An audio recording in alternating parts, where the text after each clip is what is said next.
আহা কি শান্তি, সারাদিন এই রোদে খাটাখাটনির পর এই গাছের ছায়ায় বসার আরামটাই আলাদা।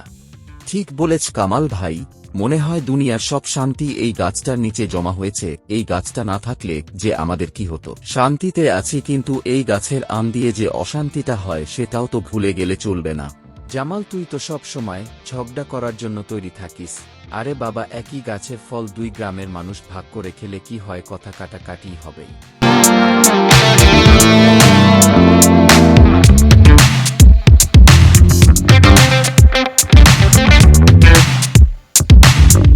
শুধু কথা কাটাকাটি হলেই তো ভালোই ছিল কামাল ভাই, কিন্তু গতবার যা হলো ওটা তো আর কথা কাটাকাটি বলে না, রীতিমতো মারামারি লেগে গেছিল। জোসনা ভাবি ঠিকই বলেছে, আমাদের দুই গ্রামের মোডলরা যদি একটু সুবিচারের চোখে দেখতেন তাহলে হয়তো এমনটা হতো না। কাদের মোডল হোক আর জব্বার মোডল হোক, দুজনেই সমান। আরে ধুর, মোডলদের কথা আর বলবেন না, ওরা তো নিজের রাজ্য কথাতেই ব্যস্ত। গ্রামের মানুষ মরল কি বাঁচল তাতে তাদের কি এসে যায়। চুপ কর জামাল, মোডলদের নাম এসব বলতে নেই, কানে গেলে বিপদ হবে। বিপদকে আমি ভয় পাই না, যা সত্যি আমি তাই বললাম।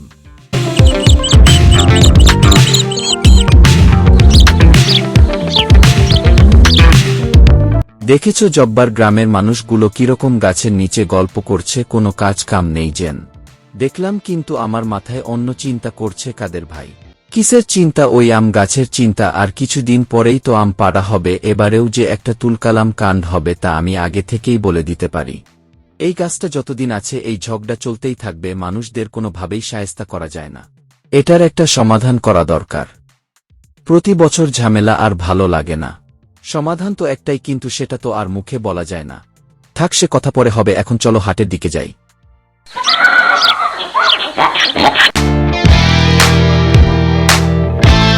আসসালামু আলাইকুম মোডল সাহেব। ওয়ালাইকুম সালাম। কে আপনি? আপনাকে তো আগে কখনো এই গ্রামে দেখিনি।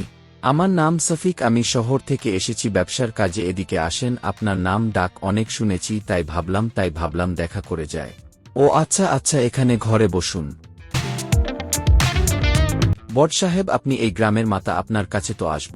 আমি বেশি ঘুরিয়ে পেঁচিয়ে কথা বলতে পছন্দ করি না, আমি সরাসরি আসল কথায় আসি। হ্যাঁ, নিশ্চয়ই বলুন, কি কথা?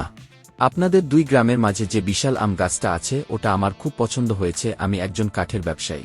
গাছ পছন্দ হয়েছে মানে ওটা তো আমাদের দুই গ্রামের প্রাণ। ওটা শত শত বছরের পুরানা গাছ, ওটা কি কোনো পছন্দের জিনিস হলো? আমি জানি বড় সাহেব, তাই আপনার মতো একজন জ্ঞানী মানুষের কাছে এসেছি। আমি গাছটা কিনে নিতে চাই। কি বলছেন এসব? আপনি কি পাগল হয়ে গেছেন? ওই গাছ বিক্রি করার কথা আমরা স্বপ্নেও ভাবতে পারি না। ওটা শুধু একটা গাছ নয়, আমাদের দুই গ্রামের একটা ঐতিহ্য, আর সবচেয়ে বড় কথা, আমাদের পাশের কাজীর আইট গ্রামের সমান অধিকার আছে। আমি একা সিদ্ধান্ত নেওয়ার কে? আমি সব জানি মোডল সাহেব। আমি এটাও জানি যে ওই গাছটা নিয়ে আপনাদের দুই গ্রামে প্রায় ঝগড়া হয়ে থাকে। ওটা আমাদের দুই গ্রামের ব্যাপার, ওটা নিয়ে আপনার মাথা না ঘামালেও চলবে। আপনি এখন আসতে পারেন। মোডল সাহেব রাগ করছেন কেন? আমি তো আপনার ভালোর জন্যই বলছি। আপনি যদি কোনোভাবে গ্রামবাসীদের রাজি করাতে পারেন আর পাশের গ্রামের মোডলকে পাশে এনে নিতে পারেন, তাহলে আপনার জন্য ভালো একটা পুরস্কার আছে। কিরকম পুরস্কার? ধরুন সোনার মোহর, একটা নগদ। কি একটা সোনার মোহরের জন্য আমি আমার গ্রামের মানুষের সাথে, আমার পূর্বপুরুষের ঐতিহ্যের সাথে বেইমানি করব? আপনি আমাকে কি ভেবেছেন? চলে যান এখান থেকে। মাথা গরম করবেন না যদি আমি আপনাকে দুটো সোনার মোহর দেই, শুধু আপনার জন্য। কাজটা হয়ে গেলেই মোহর আপনার হাতে। একবার ভেবে দেখুন, দুটো সোনার মোহর। কাজটা প্রায় অসম্ভব। জব্বার মোডল খুব একরোখা লোক, আর গ্রামবাসীরা তারা তো এই গাছের জন্য জীবন দিয়ে দিবে। মোডল সাহেব, দুনিয়ায় অসম্ভব বলে কিছু নেই, আর টাকা দিয়ে কিনা হয় সেই ব্যবস্থা তো আপনাকেই করতে হবে। আমি শুধু মোহর দিতে পারি, আপনি রাজি থাকলে বলুন। আমি অপেক্ষায় থাকব। ঠিক আছে, আমি আপনাকে খবর দেব। আপনি আপাতত এখনো গ্রামেই থাকুন, কিন্তু এই কথা যেন কেউ না জানে। আপনি নিশ্চিন্তে থাকুন মোডল সাহেব, আমার মুখ একেবারেই বন্ধ। আমি আপনার খবরের অপেক্ষায় রইলাম।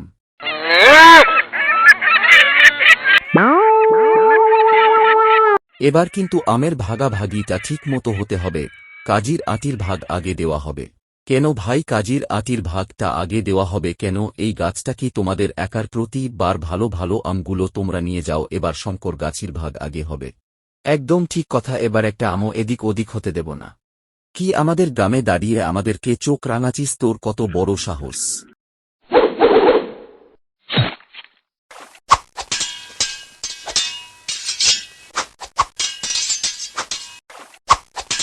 মার ওকে মার। ছি ছি ছি, আমি লজ্জায় মুখ দেখাতে পারছি না। একটা সামান্য আম গাছ নিয়ে তোমার মারামারি করলে আমি লজ্জায় মুখ দেখাতে পারছি না। একে অপরের ভাই হয়ে তোমরা মারামারি করলে, একে অপরের ভাই হয়ে একে অপরের রক্ত ঝরালে। কাদের ভাই, ঠিকই বলেছ, এই অশান্তি আর সহ্য করা যায় না, এর একটা সমাধান হওয়া দরকার।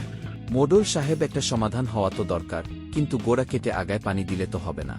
ঝামেলার কারণটা হলো এই আম গাছ, এই আম গাছটাই হলো ঝামেলার মূল গোড়া।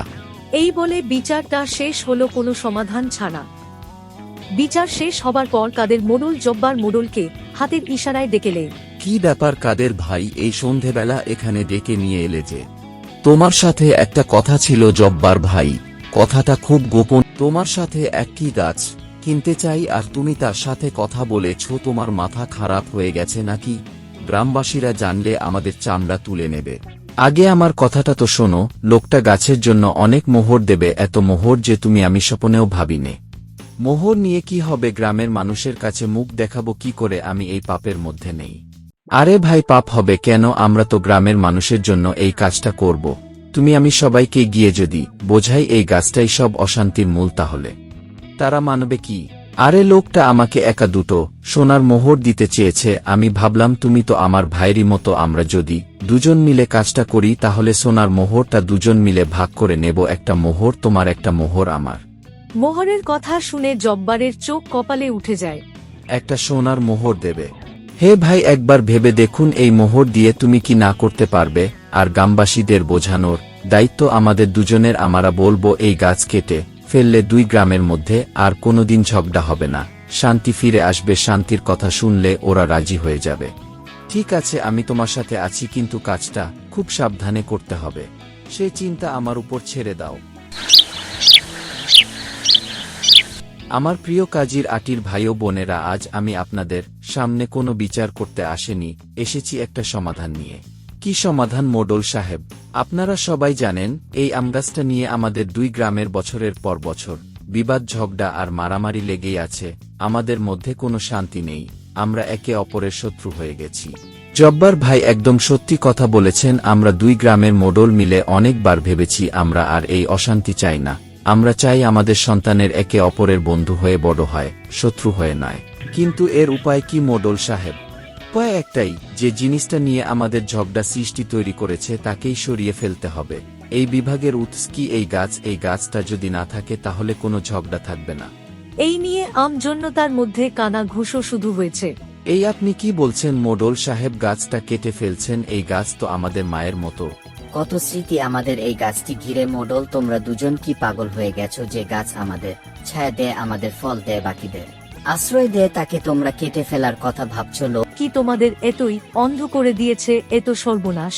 আপনি সব ব্যাপারে বেশি বোঝেন। আমরা যা করছি ভবিষ্যতের কথা ভেবেই করছি। আপনারা কি শান্তি চান না? আপনারা কি চান আপনাদের ছেলে মেয়েরা এই গাছটার জন্য মারামারি করে মরুক? মোডলের কথার মার পেঁচে গ্রামের সহজ সরল মানুষেরা চুপ হয়ে যায়। তারপরে সেই গাছটা মোডলেরা বিক্রি করে দিয়ে সোনার মোহর একটা করে ভাগ করে নেই। আর গ্রামের সহজ সরল মানুষেরা কিছুই পেল না। তো আমাদের আজকের ভিডিওটা এখানেই শেষ। তো বন্ধুরা, ভিডিওটা ভালো লাগলে চ্যানেলটি সাবস্ক্রাইব করে পাশে থাকবেন।